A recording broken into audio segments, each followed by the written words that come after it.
మంత్రి పదవి వచ్చిన తర్వాత మొదటిసారిగా చెన్నూరు నియోజకవర్గానికి వెళ్లారు మంత్రి వివేక్ వెంకటస్వామి. అయితే మార్గ మధ్యలో సుల్తానాబాద్లో మంత్రి వివేక్ వెంకటస్వామికి అభిమానులు కార్యకర్తలు ఘనస్వాగతం పలికారు. అనంతరం డాక్టర్ బిఆర్ అంబేద్కర్, కాకా వెంకటస్వామి విగ్రహాలకు పూలమాల వేసి నివాళులర్పించారు. కాకా వెంకటస్వామి ఎంపీగా ఉన్నప్పుడు పెద్దపల్లి ప్రజలు ప్రేమతో కాకా అని పిలిచేవారని మంత్రి వివేక్ అన్నారు. పెద్దపల్లి పార్లమెంటు నియోజకవర్గంలో గత 40 సంవత్సరాల్లో కాకా గడ్డం ఫ్యామిలీ ద్వారానే కాంగ్రెస్ పార్టీ గెలిచిందని మంత్రి పేర్కొన్నారు.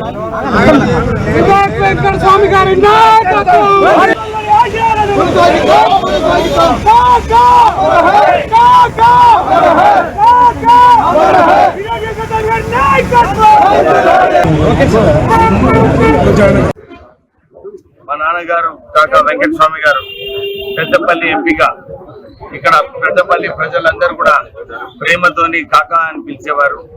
అన్ని చోట్ల కూడా కాకా వెంకటస్వామి అంటే అందరూ ప్రేమగా ఏ సమస్య ఉన్నా కానీ వాళ్ళందరూ వెళ్ళి వెంకటస్వామి గారి దగ్గర మాట్లాడేవారు. అలాగే కాకా వెంకటస్వామి గారు కూడా సింగరేణి సంస్థను ఆ రోజులలో బిఐఎఫ్ఆర్ ఉన్నప్పుడు ఎన్టీపీసీ నుంచి 400 కోట్ల రూపాయలు ఇచ్చి ఆ సంస్థను కాపాడి 1,00,000 ఉద్యోగాలు కాపాడిన సంగతి పెద్దపల్లి ప్రజలందరికీ కూడా తెలిసిన విషయమే.